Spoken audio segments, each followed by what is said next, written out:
Bandlab is a really useful free piece of software that works on your phone or tablet as an app and can also feed into your laptop just through your browser, so you can use it on a Mac or PC. It works all over the place, and you can collaborate with other people if you want to. Again, it's free, so I want to show you basically how it works and how it can help you with your composition. Once you sign in, you can go and create a new project. I'm going to open up one in my library that I have already created. When you open up the project, as soon as you get in there, you can just have a listen to it. You also have the option to download it if you want to go back and export it as an MP3 or better. So I open the mix window, and the mix window is where all the magic happens. I'll show you how it works, how it's laid out, and I'll show you how I did the ridiculous little example that I just made. So what you will do to start with is you will add a track. When you start a new project, it'll ask you to do this immediately. So you've got 7 options. You can add a MIDI track, which means it's hooked up to a MIDI instrument, like a MIDI keyboard. You can add a drum machine, which allows you to create your own beats, which is fantastic. You can add a voice mic, so this is really any mic or any instrument that you want to add. And then there's 2 special ones for guitar and bass that give you some sort of amp options if you're going to plug directly into that. You can still record a guitar and a bass through the voice mic, but then you just be putting a microphone up to your amplifier or to the acoustic instrument. You can go for loops if you want to play around with the loops they've already put in there, but for composition we won't mainly won't do that. And this is where you can import your audio that you've recorded somewhere else, or your MIDI file that you maybe composed in something like Musescore or Sibelius, exported it as a MIDI, and you can get it like that. So I've already got a number of tracks in here, a little bit of an example of each one. I'll basically show you how the setup works here. These are your editing controls up here. This is how you record. As long as you're on the track you want to record on, and begin recording. I'll put it over here and put it on the voice track. I'll just begin recording and I'll get a click track. And then it'll lead me in, and it'll start recording what I'm saying right now this very second. When I'm finished, I stop. You just got to make sure that you're on that track.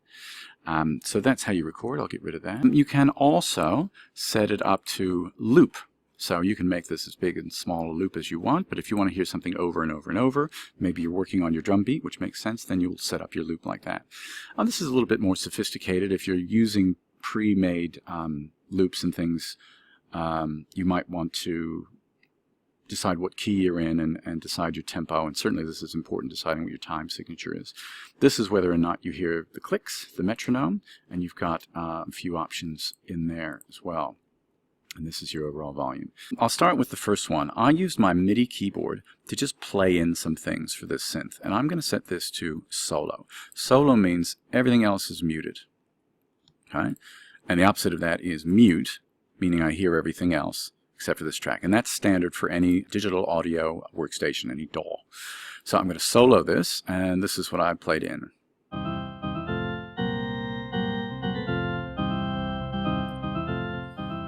So standard blues sort of stuff. I put that in. That was a MIDI instrument. This is an instrument, right? And that allowed me to play straight in with my keyboard, though I could also have played it in with my computer keyboard as well. I decided that I wanted that to be a certain sound. This is the keyboard. See, that shows you how you could have played certain notes in here. I'm just playing my computer keys. Maybe I don't like the organ anymore, so I can go for a simple organ. I can change the sound there.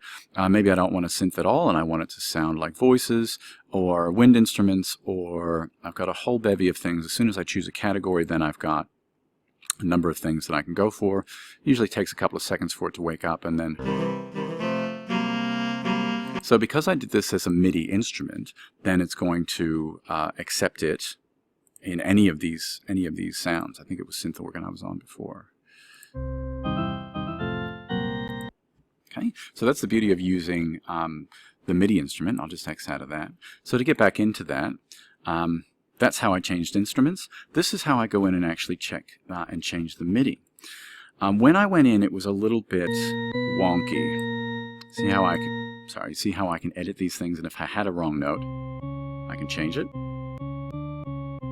I can also adjust the end. Maybe that one was a little bit out, that one was a little bit later, maybe this one.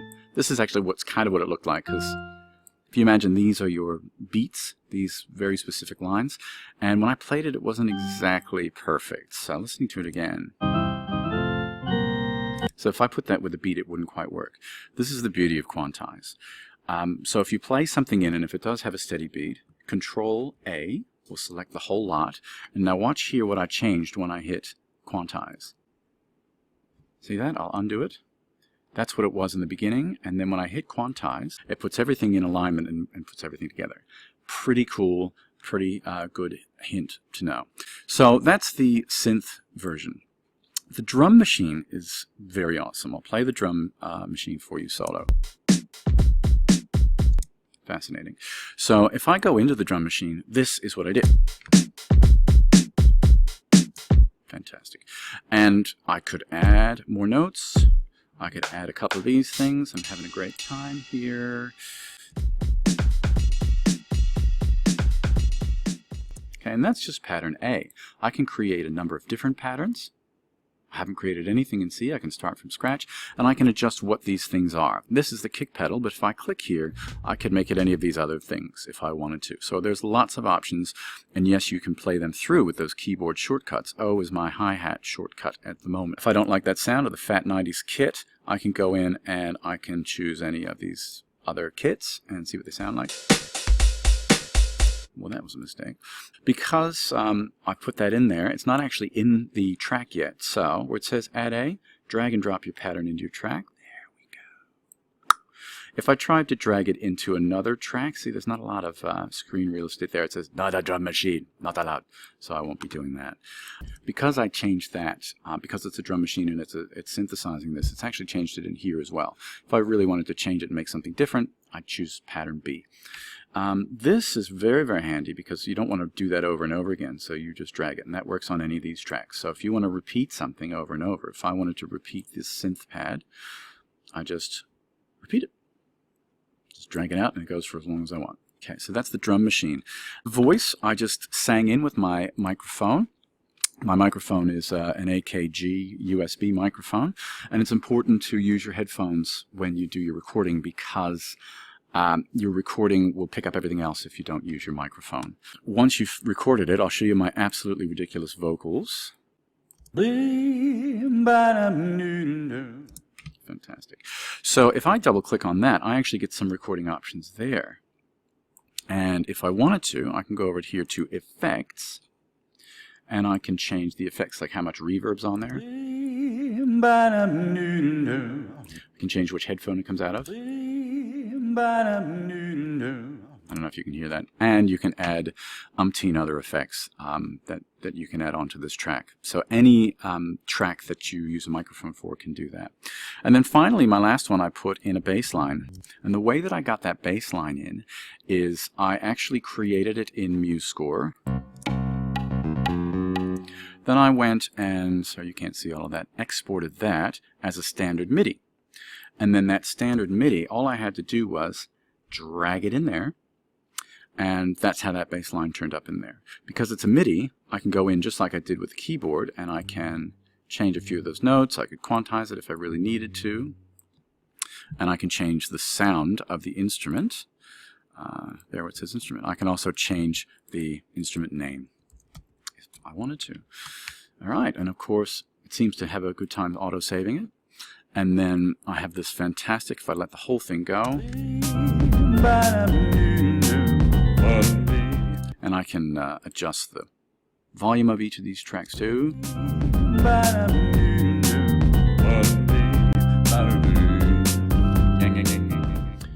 And just the last silly thing, if I really, really wanted to, I can reverse my audio recording.